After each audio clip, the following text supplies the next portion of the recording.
What's going on, everyone? This is Sean from Gen 4 Technology, and today I'm going to be giving you a quick rundown on how to set up the line crossing detection feature on your XVR series XVR. So if you're not in front of your XVR, go ahead and get in front of it now. And the first step we're going to go to is the main menu. So we're going to go ahead and select this extension here in the bottom left corner.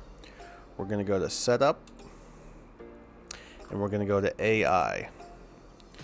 Within AI, we're going to have a variety of different options. We're going to make sure we're under the Setup option here on the left-hand side, and we're going to select Line Crossing from the list at the top. Within Line Crossing, we're going to have a couple different options here. The first section we're going to go to, though, is Setup. So we're going to hit this little gear icon here. This will prompt us to the Line Crossing configuration page. Simply select the channel you want to adjust or add this setting to. Go to Rule Number. Select the rule you want to set up. You can have up to 4 line crossing rules for each channel. So we're going to select Rule 1. We're going to turn it on.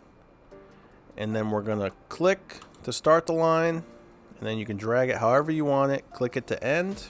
And now anything that crosses that line via no matter the direction will be triggered as a line crossing event. Rule type is what depicts that, right? So right now, as you can see, it has A to B and arrows going both directions. So that means anything will trigger it. If we go B to A or A to B, that means the direction that arrow is going is the only direction someone has to cross that line to be depicted as an event. So if someone crosses this line going from right to left, it's not going to be seen as an event. They have to be crossing from left to right. That's good for situations where you don't want as many triggers to take place, right? So if you have like a front door and you only care if someone walks in from the front into the building rather than from the building out, that's where you can select A to B or B to A via that specific direction. Once you have those set up as you want, you're going to always make sure to hit save at the end. And if you want to set up multiple rules, just note when you go to Rule 2, for example, you have to make sure that this rule switch is turned on, because if it's not turned on, it won't be active. And then again, you can just draw your line however you want it, select your rule type, and hit save.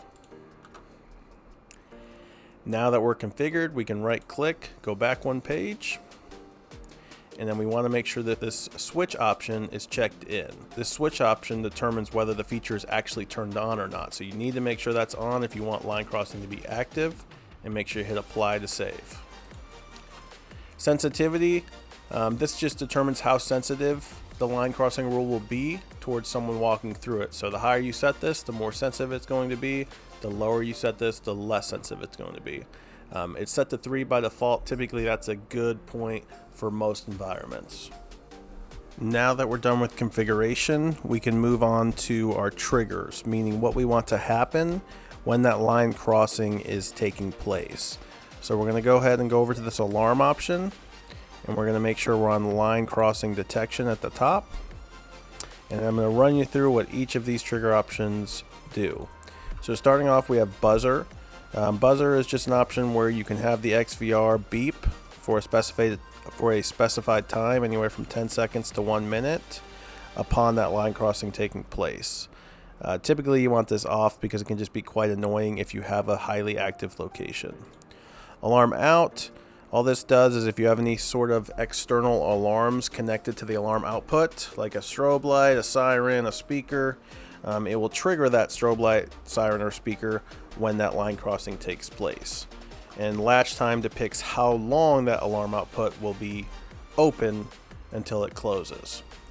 Record, that's just in regards to the channel recording when the line crossing takes place. So if you want recording to take place, you want to have those intelligent lines, like the lines showing you when line crossing takes place.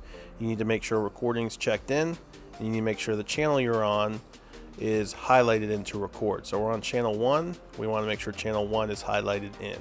If you want additional channels to record for whatever reason, this is where you would select whatever channels you want to record when that line crossing takes place. So you just check them in and hit apply at the bottom.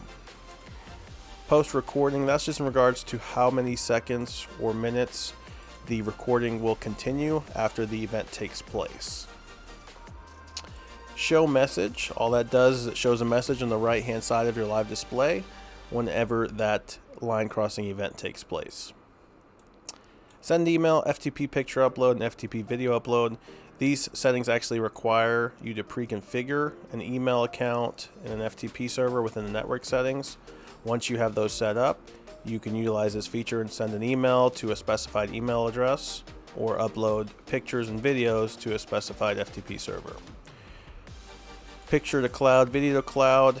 If you wanted to synchronize a cloud account using Dropbox or Google Drive, you'd set that up in your device settings up here beforehand, and then when you check these in, it will upload a picture and a video to the cloud when the line crossing takes place.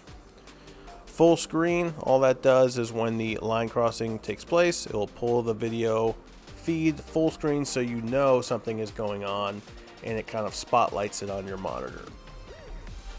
Voice prompts, all this does is when the line crossing takes place, if you had any sort of recorded voice prompts set up on your system, it would output those voice prompts through your speakers and say whatever that voice prompt is.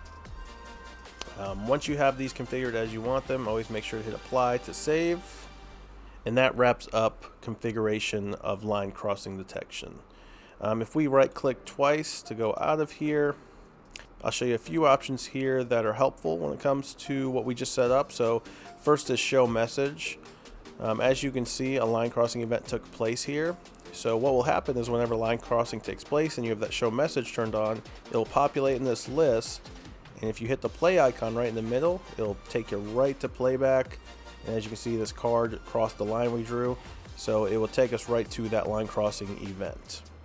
You can also go back, go down straight to playback by going to this bottom left icon, go to search, filter by just line crossing, so uncheck everything, go to line crossing, select your date if you need to, select your channel, hit play here, and then if we zoom in down here by just selecting like an hour time frame, you'll see all these blue lines are line crossing events. Anything that crosses those lines, you can click through and you'll see the event take place. So let's see. So see, this car drove through one of the lines we set up, and you can back up that footage if you need it.